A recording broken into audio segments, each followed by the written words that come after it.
ഞങ്ങൾ പൂച്ചഹാറുമാർ കാണാൻ ക്യൂട്ടാണ്. പക്ഷേ ഞങ്ങൾക്കൊരു പൂച്ചാന്റെ വശമുണ്ട്.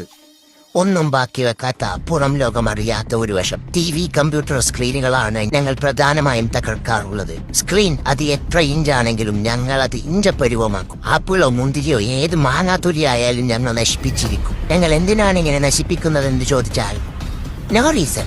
കയ്യിലൊതുങ്ങാത്തത് കടിച്ചു പൊട്ടിക്കും, വായിലൊതുങ്ങാത്തത് ചവിട്ടി പൊട്ടിക്കും, എത്താത്തത് ചാടി പൊട്ടിക്കും, ചാട്ടി ഉരുട്ടി പൊട്ടിക്കും. ഫാൻസിനെ ഞങ്ങൾക്ക് ഇഷ്ടമല്ല. മേക്കപ്പ് റൂമുകളും അടുക്കളകളും നിമിഷങ്ങൾ കൊണ്ട് നശിപ്പിച്ചു കൊടുക്കപ്പെടും. വീടുകൾ മാത്രമല്ല, സ്ഥാപനങ്ങളും കരാറനുസരിച്ച് നശിപ്പിച്ചു കൊടുക്കപ്പെടും. ബന്ധപ്പെടുക പൂച്ചസാർ ഡിസ്ട്രക്ഷൻസ്.